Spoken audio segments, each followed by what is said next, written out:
La semana pasada nos detuvimos en Proverbios capítulo 15, versículo 5. El necio rechaza la disciplina de su padre, pero es prudente el que acepta la reprensión. En la Nueva Versión Internacional dice, el necio desprecia la corrección de su padre, el que la acepta demuestra prudencia. Notamos a lo largo de todo el libro de Proverbios el énfasis que hay desde el primer capítulo en la sumisión de un hijo a su padre. Eso no es solamente en el hogar, sino también en la iglesia. Si reconocemos que alguien tiene más sabiduría que nosotros, es bueno someternos a la autoridad de esa persona. Dice el versículo 6, en la casa del justo hay muchas riquezas, pero en la ganancia del impío hay turbación. Cuando dice que hay mucha riqueza en la casa del justo, podemos preguntarnos, ¿cuánto es mucho? Hubo un hombre que dijo que toda la riqueza del mundo no es suficiente para satisfacer la codicia de un hombre codicioso. Así que un hombre codicioso, incluso cuando tiene todo lo que puede tener en el mundo, sigue sin estar satisfecho. Entonces, ¿cómo tiene el justo mucha riqueza en su casa? Porque para el justo, mucha riqueza significa tener lo suficiente para suplir todas sus necesidades terrenales. Eso es todo. Mi Dios suplirá todas sus necesidades. No todo lo que ustedes quieren, sino todas sus necesidades. Y cuando tenemos lo suficiente para cubrir nuestras necesidades terrenales, entonces podemos decir que hay mucha riqueza allí y que ha sido ganada justamente. Pero en las ganancias del impío, quien las obtiene mediante engaños, robos, pidiendo prestado sin devolver y todo tipo de métodos incorrectos, hay turbación. Y cuando vienen los problemas, no sirve de nada que la persona impía le pida ayuda a Dios, porque tiene que cosechar lo que ha sembrado. Por eso es bueno estar satisfechos con que Dios supla nuestras necesidades y agradecer que cualquier riqueza que tengamos haya sido ganada justamente y no pertenezca a otra persona. Dice el versículo 7, los labios del sabio dan buenos consejos, el corazón del necio no tiene nada para ofrecer. Sabemos que en Romanos 15, versículo 14 dice, hermanos míos, yo mismo estoy también convencido de que ustedes están llenos de bondad y capaces también de amonestarse los unos a los otros. Eso es lo que dice aquí también. A todos nos gustaría dar buenos consejos a los demás y poder ayudarles espiritualmente. Ese es un tesoro muy valioso, pero hay un requisito que debe cumplirse primero. El requisito básico es que nuestros corazones estén arraigados en la bondad. Así que el hombre sabio es aquel al que no se le puede alejar de la bondad, sin importar lo que otros hagan o digan. Si podemos alejarnos de la bondad hacia actitudes incorrectas contra otras personas, eso demuestra que no somos sabios. Así que básicamente la sabiduría consiste en bondad. Los labios del sabio dan buenos consejos. El corazón del necio no tiene nada para ofrecer. Así vemos que la bondad precede a la sabiduría. Dice el versículo 8, el Señor detesta el sacrificio de los perversos, pero se deleita con las oraciones de los íntegros. Este es un principio que necesitamos entender muy claramente. Y al comprenderlo, se entenderá por qué sostenemos ciertas cosas en la iglesia. Dios no puede recibir una ofrenda de una persona que primero no le haya entregado su vida y su corazón. Eso significa que si sabemos que una persona es incrédula y viene a dar una ofrenda para la obra de Dios, no deberíamos recibirlas, porque nosotros representamos a Dios y Dios no recibe ofrendas de personas incrédulas. Por lo tanto, quienes representan a Dios tampoco deberían recibirlas. En esto vemos la insensatez de todas esas organizaciones cristianas que envían carta a todo el mundo diciendo, por favor, envíenos sus donaciones y ofrendas para este proyecto que tenemos. Entonces, todo tipo de personas les envían dinero y ellos no se preocupan por saber quién lo envía, simplemente lo reciben. Se alegran cuando reciben dinero, pero no se preocupan por averiguar si la persona que da ese dinero tiene siquiera el derecho de dar a Dios. En el Nuevo Testamento leemos en 3 de Juan, versículo 7, que los cristianos del primer siglo, especialmente los obreros a tiempo completo, salieron por amor al nombre de Jesucristo, no aceptando nada de los gentiles. Esa es otra palabra para referirse a los incrédulos. No aceptaron nada. Ese es un principio de la iglesia. No aceptar nada de los gentiles. No queremos nada de los incrédulos, porque a los incrédulos no se les permite contribuir a la obra de Dios, ni se les permite poner dinero en la ofrenda para la obra de Dios. No podemos evitarlo si lo hacen sin nuestro conocimiento, pero nos gustaría dejar claro este principio para que la gente se dé cuenta de que no queremos su dinero. Dios quiere sus corazones. Él no puede aceptar dinero de una persona que no le ha entregado primero su corazón y su vida. Este era un principio que los primeros apóstoles tenían mucho cuidado de seguir. No aceptar nada de los incrédulos. Y nosotros debemos ser igualmente cuidadosos en seguir ese mismo principio. No aceptar nada de los incrédulos. El mismo principio se aplica al contratar a un hombre incrédulo para que venga a tocar un instrumento musical o cantar en la iglesia simplemente porque tiene buena voz. Actualmente se está produciendo mucha música bajo la etiqueta de música cristiana por diferentes estrellas de cine y músicos populares. ¿Crees que Dios puede aceptar eso? No. Eso es una ofrenda de los perversos. Esa música es una abominación para el Señor. Él no puede aceptarla. Necesitamos ver eso muy claramente. Dios detesta esto, pero se deleita en las oraciones de su pueblo. En el versículo 8 dice que Él se deleita en la oración de los íntegros, no en la oración de cualquier persona. Sabemos por Santiago, capítulo 5, verso 16, que la oración ferviente del justo puede lograr mucho. La oración de un hombre justo tiene más poder ante Dios que la de un creyente a medias. La oración de un creyente a medias no tiene la misma eficacia. Aquí dice que la oración de los íntegros es el deleite de Dios. Así que no todas las oraciones de los creyentes son iguales a los ojos de Dios. Todos pueden orar, pero si un creyente es más íntegro y más justo, su oración es más eficaz. Ese es un principio en las Escrituras y no podemos evitarlo. Es un hecho. Dice el versículo 9, abominación al Señor es el camino del impío, pero Él ama al que sigue la justicia.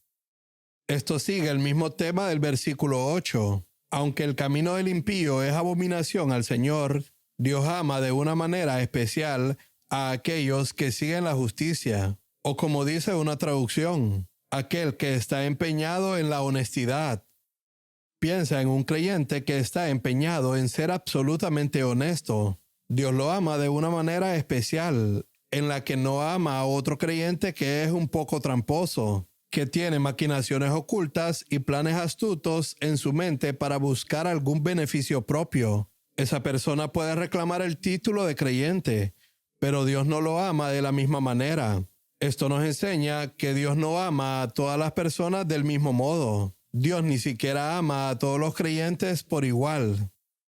Es un gran engaño creer que Dios nos ama a todos por igual, porque no todos los creyentes están empeñados en la honestidad ni siguen la justicia, como dice aquí.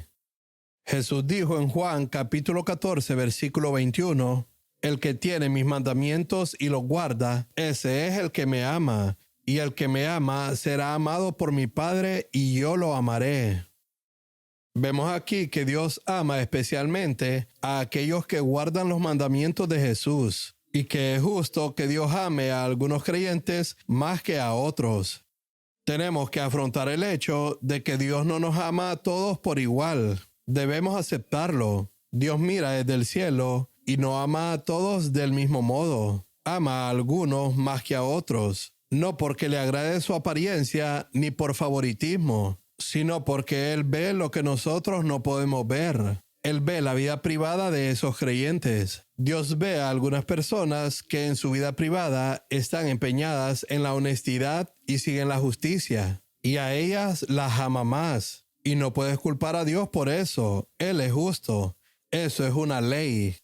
Es un hecho que Él ama a algunos hermanos más que a otros y ama a algunas hermanas más que a otras. Él es un Padre amoroso, pero ama más a quienes siguen la justicia.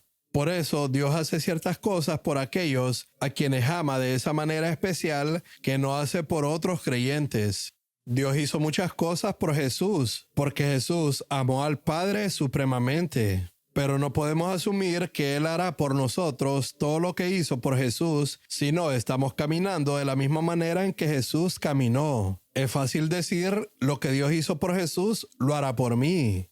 Es cierto, potencialmente puede hacerlo. Pero para que lo haga, debo amar al Padre como Jesús lo amó. Entonces, ciertamente lo hará. Todo esto significa que no hay parcialidad con Dios. Lo que hizo por Jesús puede y lo hará por mí si cumplo las mismas condiciones. Y lo que ha hecho por otro hermano en la iglesia, lo hará por ti si amas a Dios de la misma manera que ese hermano. Si renuncias a todo como ese hermano lo hizo, Dios te amará y te bendecirá de la misma manera. De lo contrario, no lo hará.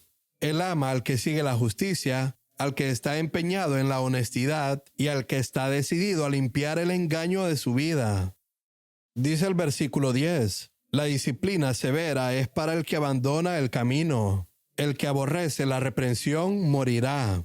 La palabra de Dios en el libro de Proverbios habla mucho acerca de la reprensión y la corrección. Si odiamos la corrección y nos ofendemos cuando alguien nos corrige, somos como un paciente a quien el médico examina y dice, no hay mucha esperanza de que se recupere, creo que morirá. No hay mucha esperanza para una persona que odia la corrección. Y no se trata solo de ofenderse externamente. Puedo quedarme callado y recibirla.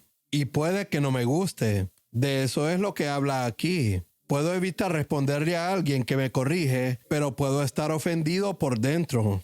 Alguien me corrige y yo me quedo callado, pero todavía puedo odiar esa corrección. Entonces entro en la categoría de los que odian la corrección, aunque me haya quedado callado cuando alguien me corrigió. No se trata de quedarme callado, sino de amar la corrección y verla como algo que me mantiene en el camino de la vida. Si nos juzgamos a nosotros mismos, no seremos juzgados. Leemos en 1 Corintios capítulo 11, versículos 31 y 32, que cuando Dios nos juzga, nos disciplina para que no seamos condenados junto con el mundo. Por lo tanto, la disciplina fuerte y severa es para aquel que se desvía del camino de la vida, si realmente somos aquellos en quienes Dios se deleita. Dios no disciplina a los que no son sus hijos, pero a los que son sus hijos los disciplina con mucha firmeza, porque no quiere que pierdan el camino y sean juzgados junto con el resto del mundo. Dice el versículo 11, el Seol, en otras palabras el infierno, y el Abadón, o sea la destrucción, están delante del Señor.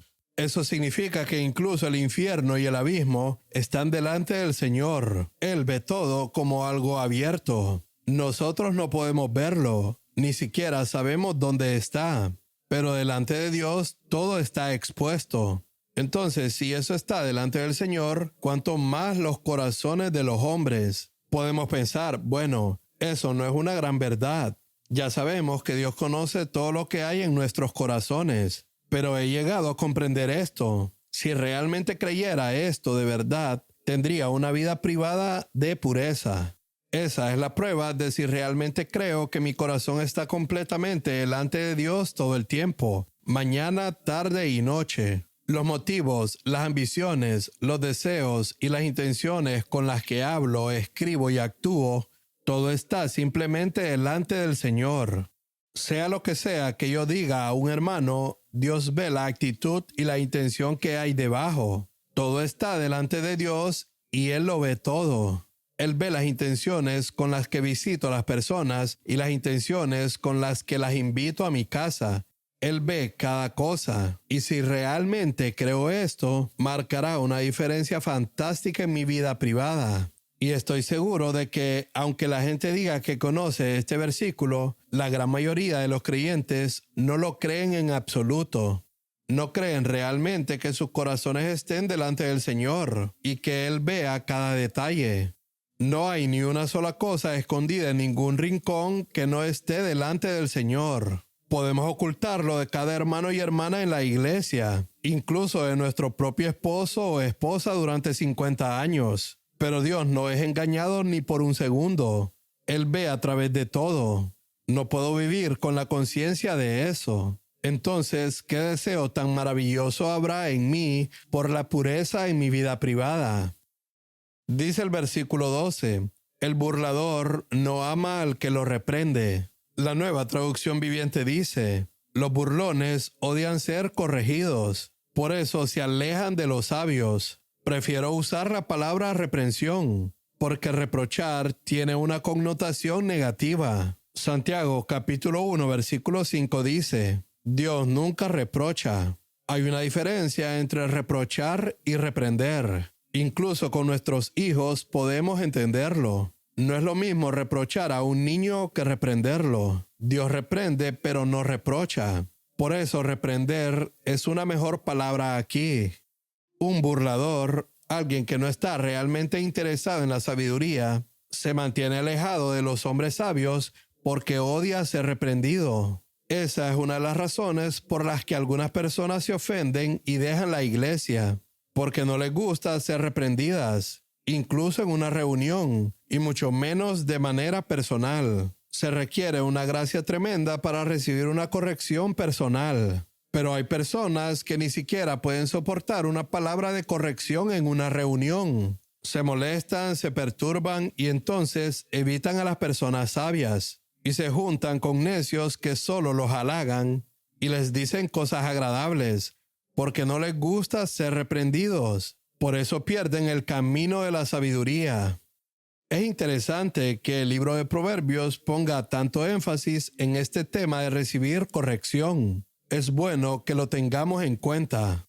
Déjenme decir esto. Si ustedes consideran que una persona es más sabia que ustedes y en alguna situación esa persona los reprende, mi consejo sería, humíllense y acéptenlo. Si no, debes admitir que no crees que esa persona sea más sabia que tú. Por supuesto, no tenemos que recibir corrección de alguien que es carnal. Si piensas que alguien es carnal, entonces no hay necesidad de recibir corrección de su parte, porque quizá no conoce el camino correcto. Pero si reconoces que alguien es más sabio y más espiritual que tú, entonces lo más sabio que puedes hacer es aceptar su corrección. Dice el versículo 13, el corazón gozoso alegra el rostro, pero en la tristeza del corazón se quebranta el espíritu. Hay mucha conexión entre el corazón y el rostro. A menudo se pueden ver los sentimientos del corazón de una persona por la expresión de su rostro. Esto ha sido cierto desde los días de Caín, cuando Dios le preguntó, ¿por qué ha decaído tu semblante? Siempre es cierto que cuando hay desánimo, depresión y un rostro decaído en una persona, es porque algo anda mal en alguna parte, porque un corazón gozoso es aquel que ha encontrado su alegría no en el dinero, el honor o el placer terrenal, sino en el Señor, y por lo tanto tiene un gozo inalterable. Regocíjense en el Señor siempre. El corazón gozoso alegra el rostro. Esto no significa que siempre estarás riendo, pero habrá una alegría en tu rostro y no estarás de mal humor. Pero en la tristeza del corazón se quebranta el espíritu. El desánimo quebranta el espíritu de una mala manera, de modo que no podemos ser eficaces para el Señor. Así que esto es algo en lo que podemos reflexionar. Creo que incluso podemos considerarlo en términos del don del humor. Esto es algo que necesitamos entender, porque la Biblia sí habla de las bromas necias como algo que debe evitarse. Hay chistes de doble sentido y chistes hechos a costa de otros, los cuales no son cristianos. Pero también existe un humor que es cristiano, que es un don de Dios. El humor no es algo que Satanás inventó, es algo que Dios le dio al hombre. Pero al igual que todos los demás dones de Dios, ha sido abusado. Por eso el humor ahora consiste mayormente en chistes de doble sentido y bromas a costas de otros. Pero existe un humor limpio que es algo muy bueno que debemos tener. A menudo es una señal de una buena relación entre las personas. Personalmente, uno sabe que un esposo y una esposa tienen una buena relación cuando pueden bromear entre ellos, no necesariamente cuando pueden orar juntos. Es posible que un esposo y una esposa oren juntos y aún así no tengan una buena relación. Pero si pueden tener buen humor entre ellos, entonces sabes que tienen una buena relación. El humor es muchas veces la prueba de una buena relación. La seriedad todo el tiempo indica que algo anda mal, pero el corazón gozoso alegra el rostro. Y creo que el humor limpio que no se expresa a los demás es algo que necesitamos tener. Solo menciono esto de paso. Dice el versículo 14, el sabio tiene hambre de conocimiento, mientras que el necio se alimenta de basura. Basura significa desperdicios o cosas sin valor. Por ejemplo, hay muchos libros inútiles disponibles hoy en día que entran en esa categoría de basura. Y esa es una de las características del necio, que pasa su tiempo leyendo todos estos libros inútiles. Cualquiera que esté seriamente interesado en ser sabio, nunca desperdiciará su tiempo leyendo este tipo de libros que se escriben hoy en día. Está bien que los niños pequeños lean, pero una vez que hemos superado la etapa de la infancia, no debemos gastar nuestro tiempo en eso. El sabio tiene hambre de conocimiento, mientras que el necio se alimenta de basura, particularmente el tipo de libros que se escriben hoy.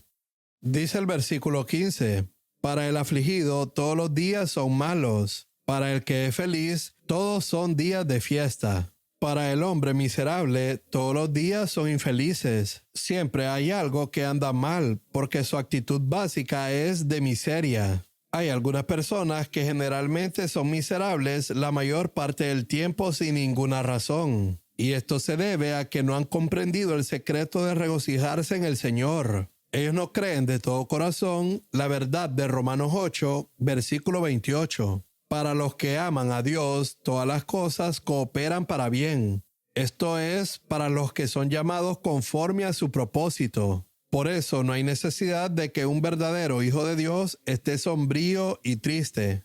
Es debido a su actitud incorrecta hacia la vida que siente que todo le sale mal. Pero cuando está alegre porque ha encontrado su gozo en el Señor y cree que todo lo que le ha sucedido está obrando para su bien, entonces todo resulta correctamente. Dice el versículo 16, mejor es un poco con temor del Señor que gran tesoro con turbación. Esto significa que si como resultado de ser honesto te vuelves pobre, es mejor ser pobre que tener dinero extra que podrías haber ganado con deshonestidad. Es mejor ser pobre que ser rico y tener turbación en tu conciencia y turbación externa que puede entrar en tu vida y en tu hogar. Mejor es lo poco ganado honestamente, de una manera piadosa y con el temor del Señor, que es gran tesoro. Cuando acumulamos mucho más de lo que necesitamos mediante el engaño y cometiendo todo tipo de pecados, la turbación acompañará a esas riquezas. Cualquier persona sensata sabrá que la honestidad es el camino correcto. Es interesante que este tema aparezca una y otra vez en el libro de Proverbios, que es mejor ser honesto y pobre que deshonesto y rico.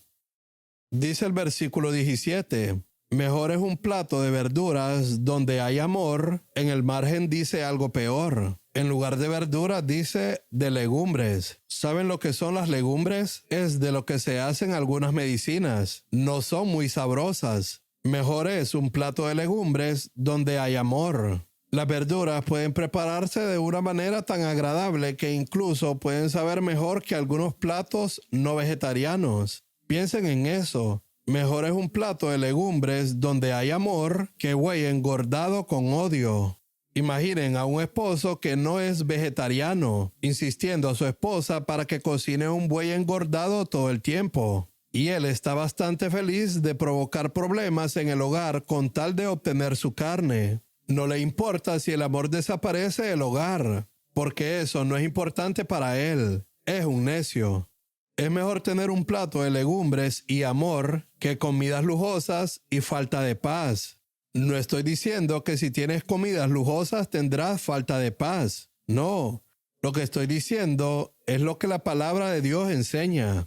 El amor es más importante que el tipo de comida que tu esposa pueda cocinar o que tengas en el hogar. Está hablando del hogar. En un hogar se cocina algo y quizá no salga muy bien. No importa. Si se aman los unos a los otros, aunque solo haya legumbres sobre la mesa, alabado sea el Señor. Nos amamos y vamos a disfrutarlo. Dirás, bueno, lo único que mi esposa sabe cocinar son legumbres. Está bien, disfrutémoslo y amémonos unos a otros. Eso es lo que dice la palabra de Dios. Es mucho mejor eso que exigir carne y manjares y crear todo el conflicto en la casa. Sí, alabado sea el Señor. Es mucho mejor tener comunión con tu esposa que convertirla en una buena cocinera. Básicamente eso es lo que significa. La comunión es mucho más importante. No importa si no cocina tan bien. Dice el versículo 18, el que se enoja fácilmente provoca peleas. El que controla su enojo las apacigua. Todas las discusiones son causadas por alguien que tiene un mal temperamento. La única manera de traer paz es a través de la paciencia. Y las únicas personas que pueden traer paz son aquellas que han adquirido paciencia a través de las circunstancias de sus vidas. La paciencia es una de las cosas más importantes que debemos adquirir si queremos ser hombres y mujeres de paz. Oramos, Señor, haznos hombres y mujeres de paz. Bueno, la paciencia trae paz. Dios tiene que enseñarme paciencia a través de las situaciones difíciles de la vida. Así es como obtengo paciencia. Romanos capítulo 5 versículo 3 dice que la tribulación produce paciencia. Dice el versículo 19, el camino de los perezosos está obstruido por espinas, pero la senda de los íntegros es una carretera despejada. Esto es bastante claro. La pereza dice, aquí es como espinos. La pereza de una persona pone espinos a lo largo de su camino y no puede avanzar debido a los espinos de su pereza. Noten aquí en el versículo 19 que lo opuesto al perezoso no es alguien trabajador, más bien contrasta el camino de los perezosos con la senda de los íntegros. Podemos encontrar contrastes como este en muchos pasajes de las Escrituras. Se ve aquí que lo opuesto a un hombre perezoso es un hombre íntegro. Esto significa que si soy íntegro, no puedo ser perezoso. Si soy perezoso, no soy íntegro. Dice el versículo 20, el hijo sabio alegra al padre, pero el hombre necio desprecia a su madre. Este es otro tema del que el libro de Proverbios habla mucho, el desprecio a los padres. Especialmente cuando los jóvenes son capaces de valerse por sí mismos y sus padres han envejecido, es cuando comienzan a menospreciarlos. Algunas personas desprecian a sus padres porque estos no son cultos. Por ejemplo, piensa en una madre anciana que se crió en un pueblo y ahora vive con sus hijos. Puede que ella no sepa comportarse de forma refinada con los amigos de sus hijos y por eso ellos la menosprecian. Si haces esto, demuestras que eres un necio, o puedes menospreciar a tus padres porque no estudiaron, o no tienen estudios, o porque no son tan espirituales e íntegros como tú. Existen diversas razones por las que podemos menospreciar a los padres. Pueden ser físicas, intelectuales, culturales o espirituales. Pero cualquiera que desprecia a su madre demuestra que por mucha sabiduría que diga tener, es un gran necio. Una persona que le habla de forma grosera a su padre o a su madre no tiene sabiduría alguna. El hijo sabio alegra al padre. A veces tendremos que estar en desacuerdo con nuestros padres, pero hazlo con amabilidad y mansedumbre, nunca de forma grosera o dura. Dice el versículo 21, la necedad alegra a los que les falta juicio. La persona sensata permanece en el buen camino. Eso está claro. El hombre sabio permanece en el buen camino, Como dice Isaías capítulo 30, versículo 21. Tus oídos oirán detrás de ti estas palabras. Este es el camino, anden en él, ya sea que vayan a la derecha o a la izquierda.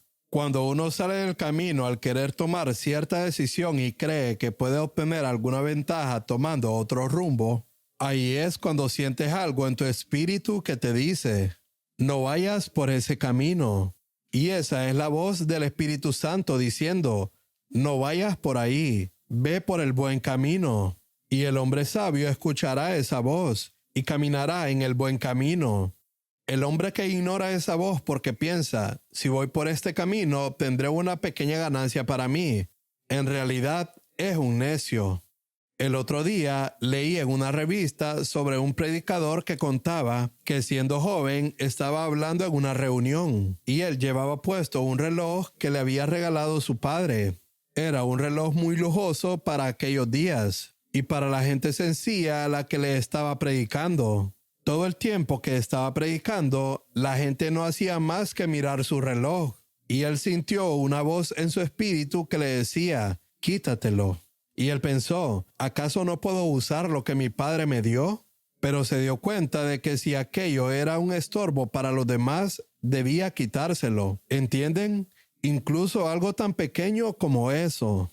Y él dijo que allí el Espíritu Santo de Dios comenzó a enseñarle a ser sensible a las pequeñas cosas que pueden hacer tropezar a otros. Gracias a ello, Dios pudo guiarlo y bendecirlo más adelante en su vida. Así que la persona sensata oye esa voz que dice, no, no hagas eso, o haz esto, y permanece en el buen camino.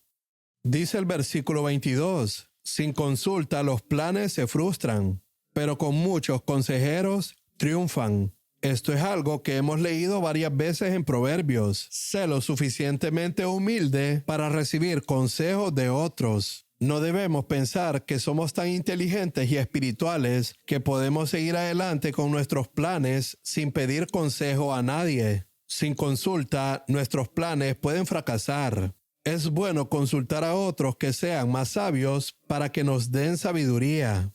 Dice el versículo 23. A todo el mundo le gusta una respuesta apropiada. Esa parte es verdad. A todos nos gusta ser quienes dan consejos a la gente. Especialmente cuando alguien viene y dice, hermano, quisiera pedirte consejo sobre algo. Y uno se siente un poco bien, ¿verdad? Secretamente pensamos, me alegra que este hermano haya venido a pedirme consejo a mí. Realmente soy alguien importante.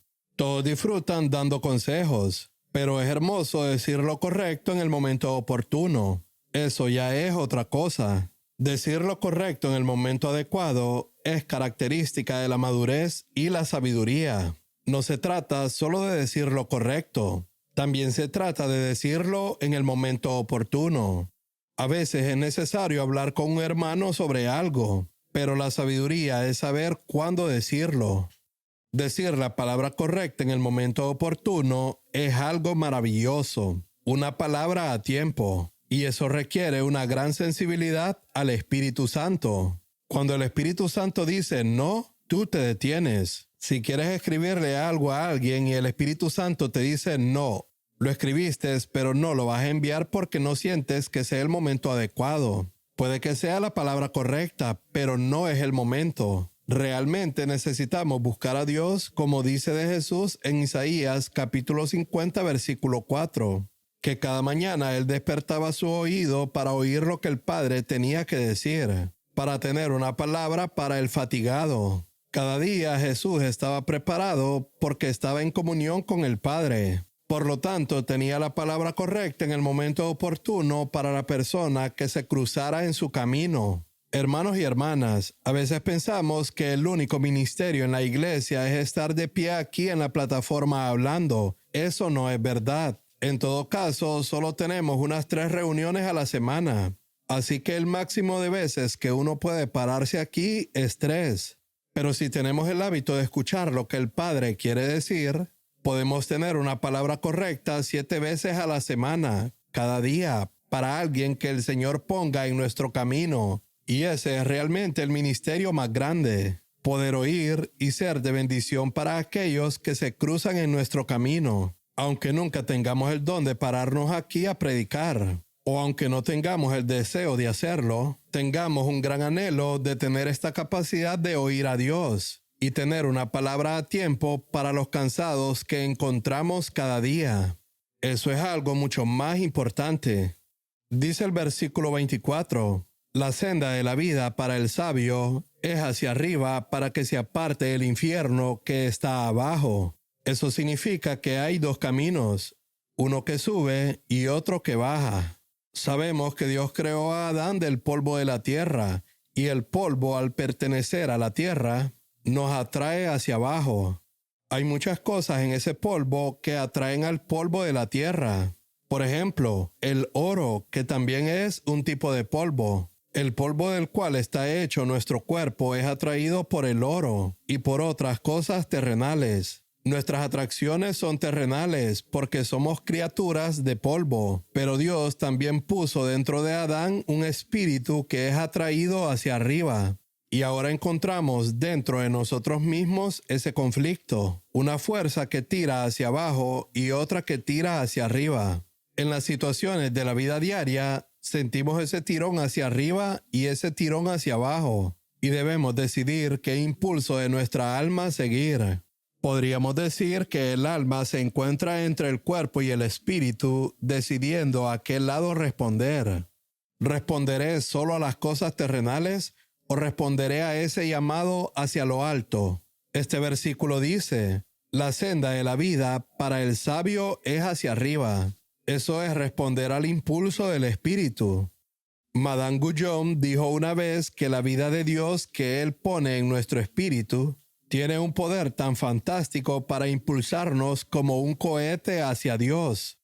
Dios ha puesto esa vida en nosotros, y si nuestras vidas no están siendo impulsadas hacia Dios, es porque estamos permitiendo que todo tipo de cargas nos mantengan abajo. No se trata tanto de que tengamos que esforzarnos mucho para impulsarnos hacia Dios. Es simplemente una cuestión de desechar las cargas que nos retienen. Entonces la vida de Dios nos impulsará automáticamente hacia Él.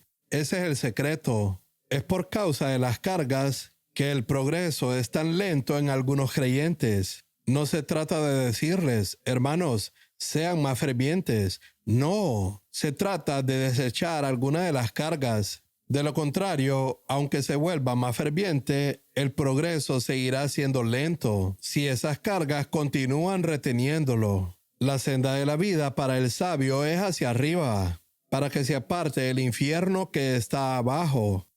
Dice el versículo 25, el Señor derriba la casa de los orgullosos. El otro día consideramos en una reunión que Dios no es nuestro adversario, como leemos en Isaías capítulo 63, verso 10. Él no fue adversario para ellos, pero aquí se nos dice que sí es adversario para algunas personas. Y esas son los orgullosos. A una persona orgullosa, altiva y egocéntrica tenemos que decirle, Dios es tu enemigo, hermano. Lamento decir eso, pero Dios es tu enemigo si estás orgulloso de cualquier cosa, porque Dios derriba la casa de los orgullosos. Piensa en ello. No dice simplemente que ignora a los orgullosos y los dejará a su suerte. Eso ya sería suficientemente malo. Pero no, Él derriba su casa. En otras palabras, Satanás está contra ese hombre y Dios también está contra él. Pobre hombre. No solo Satanás está contra él, sino que Dios también lo está. Y el versículo continúa diciendo, pero protege la propiedad de las viudas. La Biblia habla mucho del cuidado de Dios por las viudas, los huérfanos y los extranjeros, porque son las personas indefensas de la sociedad. Si esas personas indefensas en la sociedad confían en el Dios vivo, la Escritura dice que Él los protegerá. Un principio que vemos a través de todo el Antiguo y Nuevo Testamento es que Dios ayuda a quienes no pueden ayudarse a sí mismos. En el mundo dicen, Dios ayuda a quienes se ayudan a sí mismos. Eso es una mentira. La verdad es que Dios ayuda a quienes no pueden ayudarse a sí mismos. A los que se ayudan a sí mismos, Dios les dice, muy bien, sigan adelante, cuídense ustedes mismos.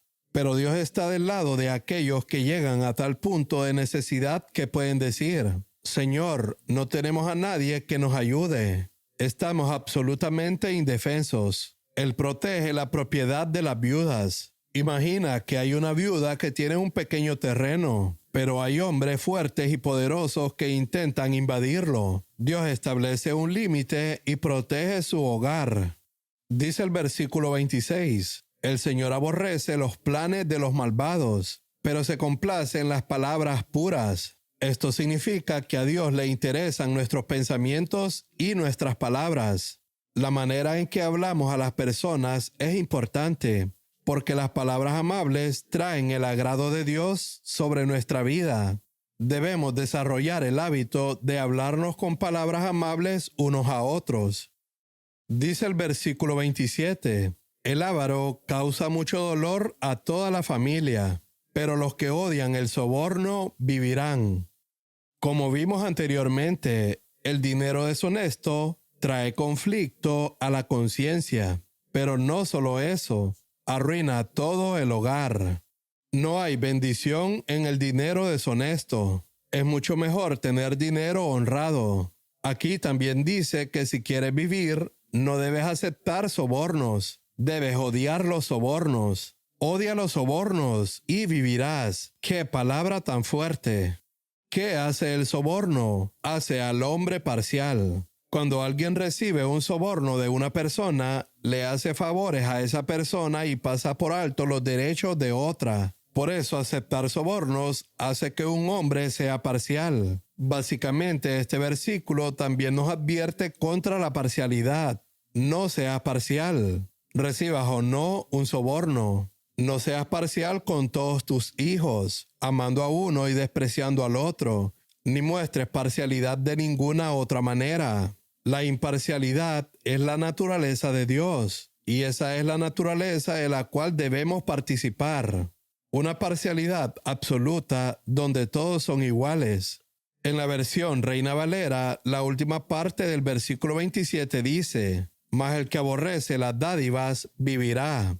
Es algo realmente profundo llegar a este punto, porque como hijos de Adán, amamos los regalos. Está en nuestra carne. Amamos recibir y nos cuesta dar. E incluso cuando decimos que no queremos regalos, nos sentimos secretamente decepcionados cuando nadie nos lo da. Así es nuestra carne.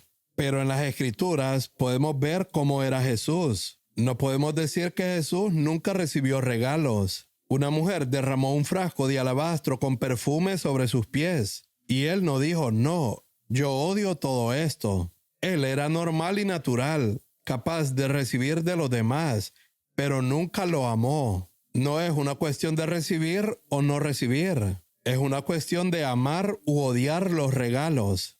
Dios puede ponernos en una situación en la que necesitemos recibir, pero si estamos en esa posición, tenemos que desarrollar el hábito de recibir el regalo y hacernos esta pregunta: ¿amo esto? ¿Hay deleite en mi corazón al recibirlo? Incluso si me quedo con el regalo, necesito trabajar en mi salvación para que con el paso del tiempo no encuentre ese mismo deleite en mí cuando alguien me dé algo. Ese es el camino de la vida. Los que odian el soborno vivirán, porque es una ley de Dios que es más bienaventurado dar que recibir. No puedo cambiar esa ley. Nadie puede cambiar esa ley. Hay una bendición en dar y no hay bendición en recibir. Así que cuando recibo algo, debo decir: alguien me ha dado esto, lo aceptaré. Pero déjame recordar que no hay bendición en esto. Pero no hay ninguna palabra de Dios que diga que hay alguna bendición en recibir. Puedo tomar un regalo, pero no debo amarlo. Sin embargo, hay una bendición en dar.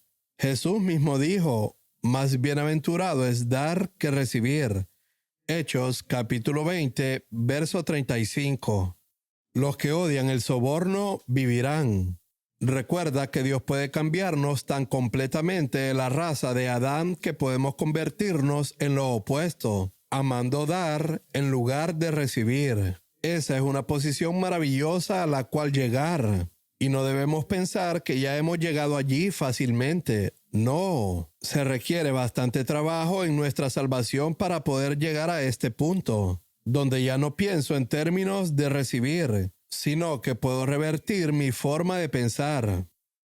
Dice el versículo 28, el justo piensa antes de hablar.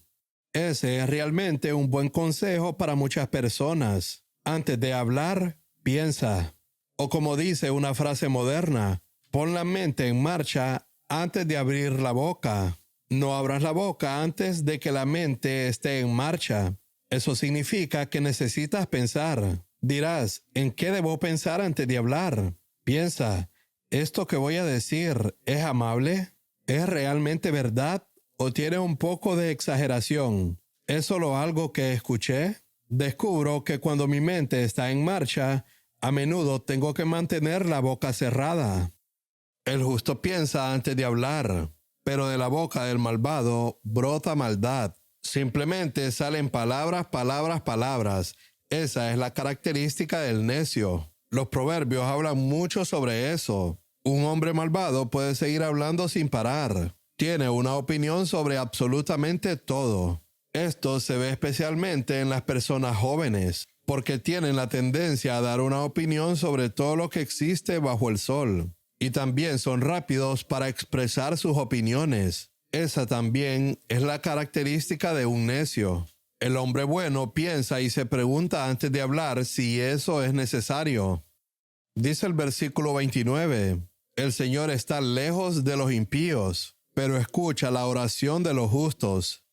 Eso demuestra que el Señor no está cerca de todos. Si un hombre vive en pecado, el Señor no está cerca de él, incluso si se llama a sí mismo creyente. El Señor está muy lejos de un hombre malvado, pero escucha la oración de un hombre justo. Aquí aparece nuevamente la misma verdad. No todas las oraciones tienen el mismo valor. Podemos venir a una reunión de oración y todos pueden orar, pero hay una diferencia en la manera en que Dios escucha la oración de cada persona. Es bueno que recordemos eso. Podemos venir un domingo por la mañana, levantar nuestras manos y alabar a Dios, pero Dios no nos escucha a todos exactamente de la misma manera, porque Él dice que escucha las oraciones de los justos. Él ve la vida detrás de ese hombre que levanta sus manos y su voz en la reunión. Y basado en su vida, el Señor decide cuánto puede escucharlo. Él no es igual con todos. Él escucha las oraciones de los justos. Dice el versículo 30, la luz de los ojos alegra el corazón y las buenas noticias fortalecen los huesos. Eso básicamente significa que nuestra salud física depende de actitudes justas y de tener ojos limpios, ojos que no codician, ojos claros y brillantes, y una vida justa. Eso incluso afecta nuestra salud física. Deja de criticar y de hablar mal de los demás. Ten buenas actitudes hacia todas las personas, sin importar cuál sea la actitud de ellos hacia ti. Esto afectará positivamente nuestra salud física y nos librará de muchas cosas de las que los médicos nunca podrán sanarnos. Los versículos 31 y 32 regresan nuevamente al tema del cual Salomón, el hombre más sabio del Antiguo Testamento, nunca se cansó de hablar. Él dice en el verso 31, el que escucha la corrección que da la vida, habitará entre los sabios. Y dice en el versículo 32, el que rechaza la corrección se daña a él mismo. El que atiende la reprensión gana entendimiento. En la Nueva Traducción Viviente dice, si escuchas la crítica constructiva, te sentirás en casa entre los sabios. Es maravilloso sentirse en casa con personas sabias, pero eso solo puede suceder si estamos dispuestos a recibir corrección. Proverbios capítulo 15, versículo 33, nos indica las que considero que son las dos cualidades más importantes para la verdadera espiritualidad y sabiduría: el temor del Señor y la humildad. La humildad y el temor de Dios te harán sabios y te darán honor a los ojos de Dios. Ahora vamos a Proverbios capítulo 16, versículo 1. El ser humano hace planes, pero la palabra final la tiene el Señor.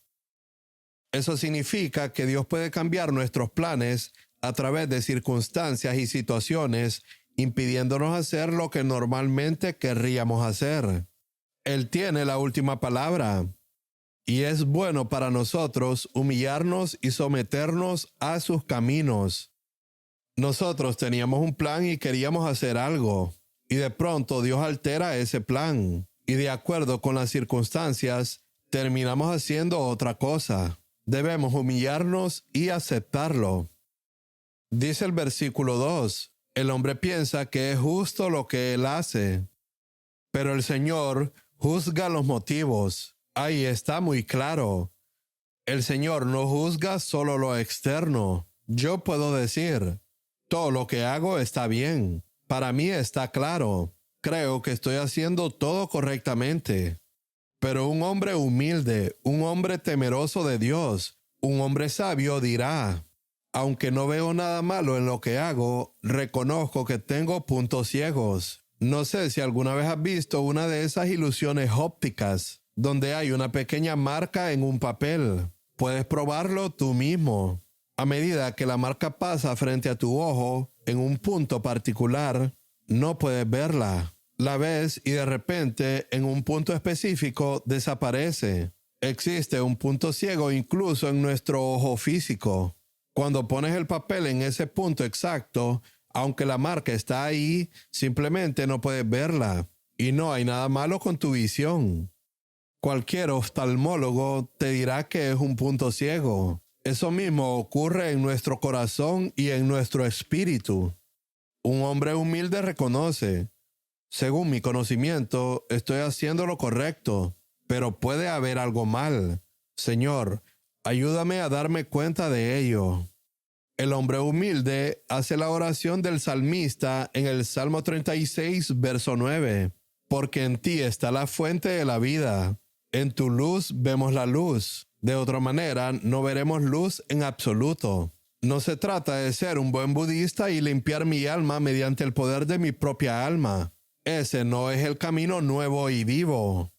El camino nuevo y vivo dice, si andamos en la luz como Él está en la luz. Primera de Juan, capítulo 1, versículo 7. No es la luz de mi propia alma. Es la palabra de Dios la que divide entre el alma y espíritu. Es la palabra de Dios la luz que me ayuda a ver lo que yo mismo no puedo ver. No puedo juzgarme a mí mismo si no profundizo en la palabra de Dios. Hay muchas personas que intentan juzgarse a sí mismas sin leer la palabra de Dios. Son como budistas. Pueden limpiarse a sí mismos como ellos lo hacen, pero eso no es cristianismo. El cristianismo viene a través de leer la palabra de Dios, caminar en la luz de esa palabra y obtener la luz mediante la cual puedo juzgarme y limpiarme. Por eso, el que descuida la palabra de Dios no será un verdadero cristiano. Eso está claro.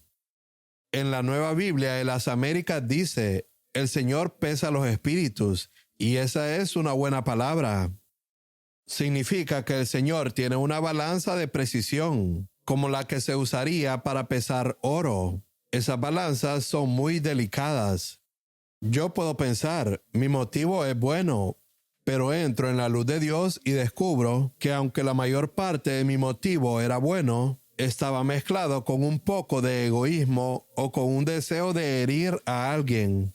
Pero el Señor pesa nuestros motivos en esa balanza tan delicada. Hermanos y hermanas, les digo esto, si somos humildes y honestos, reconoceremos que hay una enorme mezcla en nuestros motivos, en lo que decimos y hacemos, incluso en nuestras relaciones unos con otros como hermanos.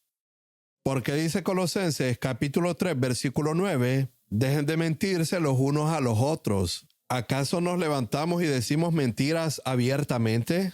No, pero hay una mentira en los motivos con los que hablamos y actuamos. Hay engaño, hay astucia y el Señor lo pesa. Si solo me preocupa el testimonio humano, puedo pensar que estoy bien. Pero cuando miro la balanza del Señor y veo que no está exactamente en el centro, entonces en la luz de Dios veo la luz y digo, Señor, había un motivo mezclado allí. Había un motivo mixto allí. Y si me limpio, llegará un día en que esa balanza estará recta. Y se descubrirá de mí, como está escrito, de los 144,000 en Apocalipsis, capítulo 14, versículo 5. En su boca no fue hallado engaño. ¿Cómo sucede eso? Ellos observan esa balanza y se limpian a sí mismos. Alabado sea Dios por esa posibilidad. Dice el versículo 3, encomienda tus obras al Señor y tus propósitos se afianzarán. Eso significa someterse a la voluntad de Dios en cada aspecto de tu futuro, en el matrimonio, el trabajo y todo lo demás. Encomienda tu vida entera al Señor y Él afianzará los planes para tu vida. Dice el versículo 4, todas las cosas hechas por el Señor tienen su propio fin, hasta el impío para el día del mal. Leemos que incluso a Faraón Dios lo usó para cumplir un propósito específico, mostrar la grandeza de Dios en la tierra de Egipto. Dios utiliza incluso a las personas impías para cumplir su propósito. Eso es algo maravilloso que vemos a lo largo de las Escrituras, que Dios siempre da la vuelta a los planes de Satanás. El mal que las personas intentan hacer contra los hijos de Dios, Dios lo vuelve contra ellos y lo usa para cumplir su propósito. Y en el día final, estas personas impías serán juzgadas permanentemente. Vamos a detenernos en esta sesión.